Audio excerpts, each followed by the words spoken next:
কুরবানির গোশত কয় ভাগে ভাগ করবেন, এটা নিয়ে ধাক্কাধাক্কি আসেনি? আমাদের দেশে প্রচলিত বহুল একটা আমল 3 ভাগে ভাগ করে। 1 ভাগ নিজেরা খায়, আরেক ভাগ আত্মীয় স্বজনের জন্য রাখে, আরেকটা ভাগ গরিব মিসকিনকে দেয়। এই ভাগটা উত্তম, তবে এটা সুন্নত না, এটা জরুরিও না। এটা কি না, ওয়াজিবও না, ফরজও না, এটা জরুরিও না। আপনি যদি চান অল্প কিছু রেখে বেশিরভাগ অংশ গরিব মিসকিনকে দিয়ে দেন,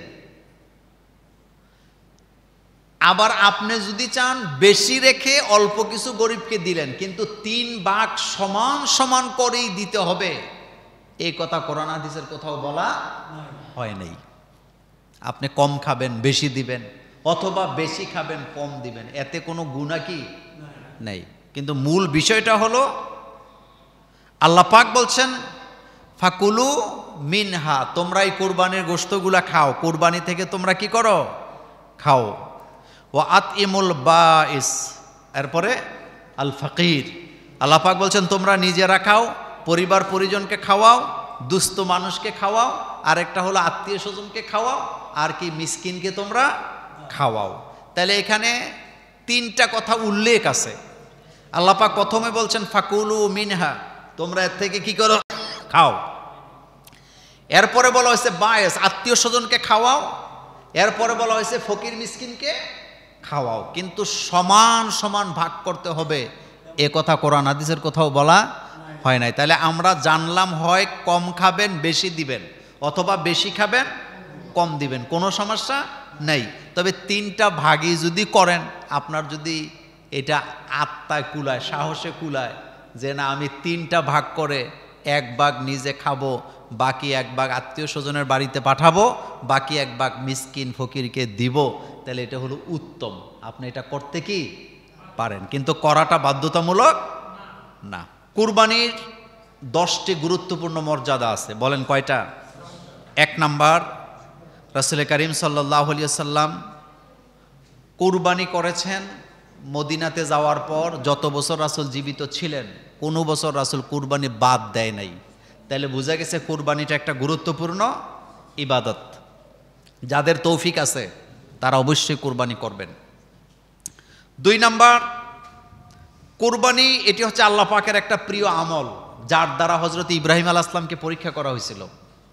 ইব্রাহিম আলাইহিস সালাম নিজের ছেলেকে বলতেছে ইয়া বুনাইয়া ইন্নী আরাফিল মানামে আন্নি আযবাহুক ফানজুর মাজা তারা, ও আমার ছেলে, আমাকে হুকুম দেয়া হয়েছে আমি যাতে কুরবানি করি, তোমাকে জবে করি, ফানজুর তুমি বলো তো তোমার রায় কি। হযরত ইব্রাহিম আলাইহিস সালামের ছেলে ইসমাইল আলাইহিস সালাম কি দৌড় দিছে কথা শুনে নাকি কথা বলতেছে? তিনি বলতেছেন ইয়া আবাতি ফাআল, ইয়া আবাতি ইফআল, ও আমার আব্বা আপনি তাই করেন। মা তো ওমর বিহি, যা আপনাকে হুকুম করা হয়েছে। সাতাজিদুনি ইনশাআল্লাহু মিনাস সাবিরিন, আপনি অবশ্যই আমাকে ধৈর্যশীলদের মধ্যে পেয়ে যাবেন, আপনি আমাকে ধৈর্যশীলদের মধ্যে পাবেন। তাহলে এই কুরবানির দ্বারা আল্লাহর নৈকট্য লাভ করা যায়। 3 নাম্বার, রাসূল করিম সাল্লাল্লাহু আলাইহি ওয়াসাল্লাম তিরমিজির হাদিসে বলেছেন কুরবানির পশুর গলায় ছুরি লাগাইয়া জবে করার সময় রক্ত ফিনকি দিয়ে বেরিয়ে মাটিতে পড়ার আগে আগে আল্লাহর দরবারে কুরবানি কবুল হয়ে যায়।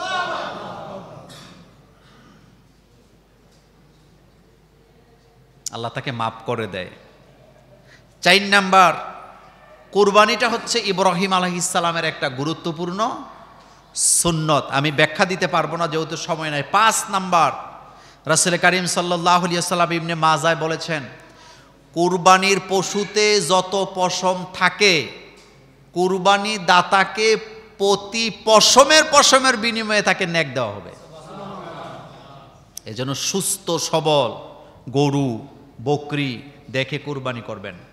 6 নাম্বার, আরেকটা গুরুত্বপূর্ণ মর্যাদা হলো কুরবানির পশুকে যখন জবে করা হয় রক্ত মাটিতে পড়ার আগে কুরবানি দাতাকে আল্লাহ মাফ করে দেয়।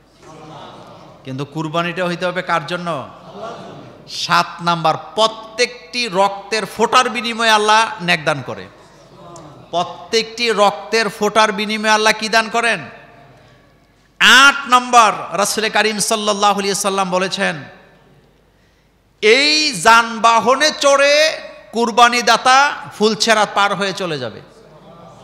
সনদের ব্যাপারে অনেক ব্যাখ্যা আছে, আমি ব্যাখ্যাতে গেলাম না। 9 নাম্বার, এই কুরবানির পশু কিয়ামতের ময়দানে জাহান্নামের ডাল হয়ে জাহান্নাম থেকে কুরবানি দাতাকে বাঁচায় দিবে। 10 নাম্বার, কুরবানির পশু রক্ত, হাড্ডি, মাংস সব কিছু কিয়ামতের ময়দানে কি করা হবে? ওজন দেওয়া হবে। এটা সনদ সহিহ, ওজন দেওয়া হবে। হাসরের মাঠে আমল নামায় আমল গণা হবে না ওজন দেওয়া হবে?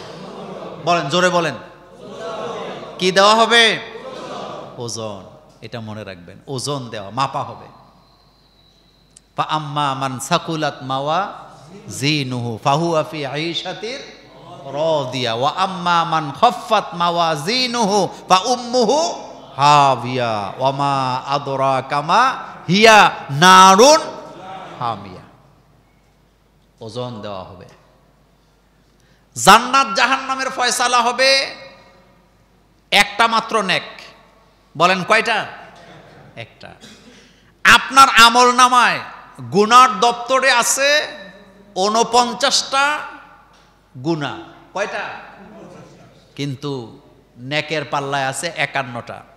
আপনি জান্নাতে চলে যাবেন। পৃথিবীতে পরীক্ষা দিলে পরীক্ষা পাশ করতে কমপক্ষে কত পাওয়া লাগে? আমাদের বাংলাদেশে 33 বা 50-এ পরীক্ষা 18 পাইতে হয়, একটা নির্দিষ্ট সংখ্যা দেয়া থাকে। কিন্তু জান্নাত জাহান্নামের ফয়সালা হবে শুধু কয়টা নেক? একটা। ওজন দেওয়া হবে। এজন্য নেকের পাল্লা ভারী হলে কোথায় চলে যাবে? জান্নাত। আর যদি হালকা হয় তাহলে হাবিয়া। বলেন কোথায়? হাবিয়া। ওমা আদরাকা মা হিয়া নারুন। এটা জাহান্নামের একটা কুণ্ডুলি। জাহান্নামের সকল শাস্তির কথা আল্লাহ কোরআন হাদিসে বলে নাই। আল্লাহ পাক বলছেন, ইন্না জাহান্নামা কানাত মিরসাদা। জাহান্নাম হলো একটা গোপন ফাঁদ। এটার মধ্যে কি পরিমাণ শাস্তি দেওয়া হবে সকল কথা আল্লাহ পাক বলেন নাই। ইন্না জাহান্নামা কানাত মিরসাদা লিত্তাগিনা মাআবা লাবিসিনা ফিহা আহকাবা লা ইয়াযুকুনা ফিহা বারদা ওয়ালা শারাবা। জাহান্নাম এক ভয়ানক ফাঁদ। এটা একটা জাহান্নামের কুণ্ডুলি, আগুনের কুণ্ডুলি। অনেকে মনে করে জাহান্নামে যাব আবার জান্নাতে চলে যাব। না, জাহান্নামের 1 সেকেন্ডের আযাব সহ্য করার ক্ষমতা কারো নাই। আছে? আমাদের আছে নাকি? নাই। সেজন্যে কুরবানির ব্যাপারে কথা হলো, কুরবানি দিতে হবে কার জন্য? কুল ইন্না সলাতি, পড়েন সবাই, কুল ইন্না সলাতি ওয়া নুসুকি ওয়া মাহইয়ায়া ওয়া মামাতি লিল্লাহি রাব্বিল আলামিন। কুল, নবী আপনি বলেন, ইন্না সলাতি ওয়া নুসুকি, আমার নামাজ আমার কুরবানি কার জন্য? আল্লাহ পাকের জন্য। আমার জীবন আমার মরণ কার জন্য? আল্লাহ পাকের জন্য। সেজন্যে আল্লাহকে খুশি করার জন্য কুরবানি করা।